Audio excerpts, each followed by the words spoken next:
So yeah, I remember what it was like before I saw the simulation, and I understand how it's hard to wake up to it. But maybe this will help. I'm trying to hit you with so many examples that it'll click. So what do they come up with? I mean, what's new? What do they have that's new? Nothing. What do they do? They threaten to keep you in fear so you don't wake up to the simulation. They do wars. They do economic collapses. They do stock crashes. They do food shortages. They do school shootings. They do viruses. They do weather modification. They do aliens. All these things are to put you in fear. Homeless people on the road, terrorists, tidal waves, power outage, cancel culture, AI machines gonna kill you. The AI machine. That's why they put it in the movies. Why do you think they put it in the movies? Arnold played the AI machine, right? That's what they're trying to do. Every time a bunch of people start to wake up, they do a war. How did I know that there was going to be a war? Because people were waking up about the vaccine thing. People were waking up too fast. Dr. Fake was being revealed, so they had to create a war. They had an economic collapse. They had to do food shortages. This is to keep you from waking up. The simulation in front of you is to wake you up. All the patterns. Everything has a pattern. And if everything has a pattern, this is a construct.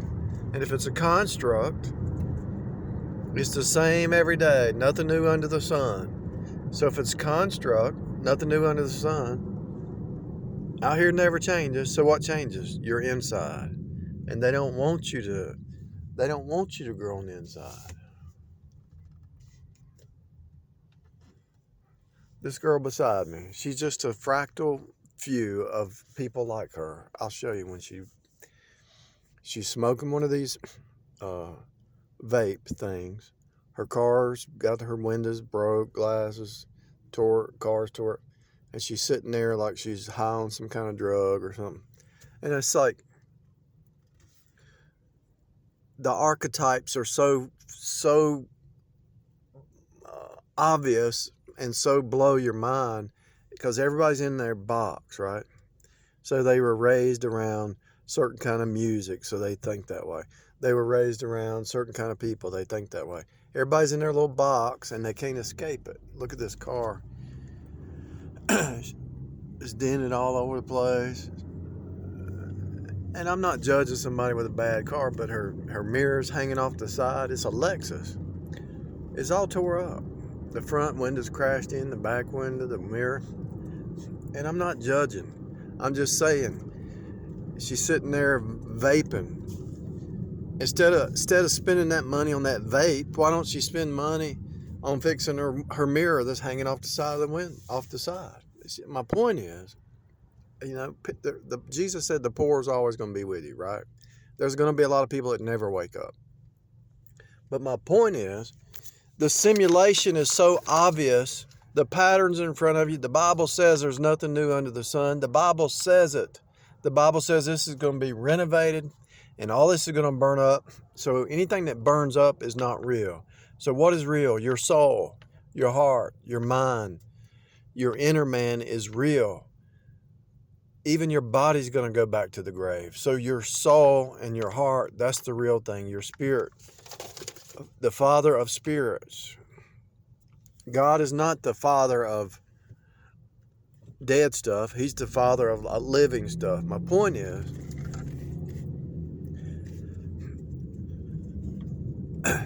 out here is just an image of you. You're a clay body. There's clay right there. You got water. There's water over there. You're hot and cold. There's ice right there. It's all going to melt.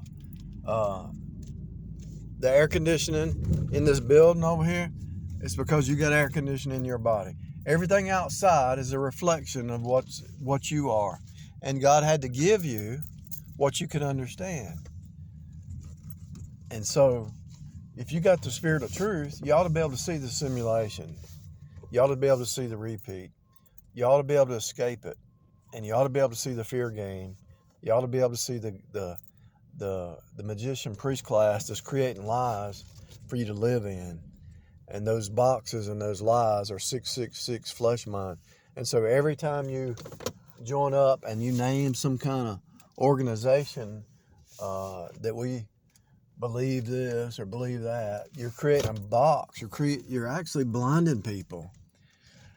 You're actually blinding people, and you're guilty. You're guilty. You're guilty of blinding people, and that's the sad part. And it's not just Hollywood. It's not just the singers. It's every human being until they break the program.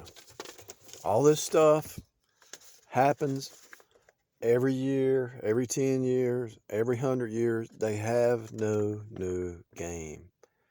There's no new game.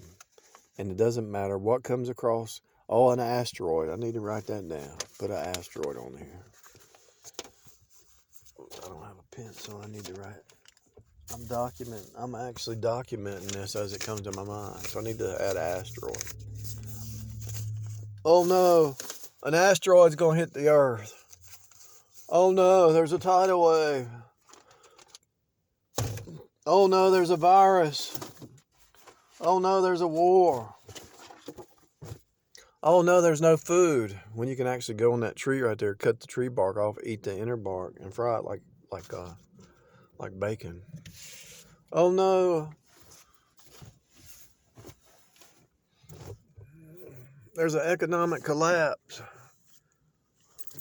Jesus said, "Don't worry about tomorrow. Tomorrow will take care of itself." Oh no. Whatever it is. I don't care what it is. See, what happens is when people start to wake up over here in this nation, the 33-degree Freemasons call over into China or Russia and say, we need a distraction. Okay, too many people are waking up. Start a war. Do something crazy. And then all the news media, who's an agent of the devil, they start focusing on that. And you forgot about Dr. Fake's lie. Nobody's talking about Dr. Fake now. They're talking about the war. You get distracted and you change the narrative with these fake realities. That's what's happening. It's so obvious. I don't know why you can't see it. If you can't see it, yeah, you're just, you choose to be ignorant if you can't see it.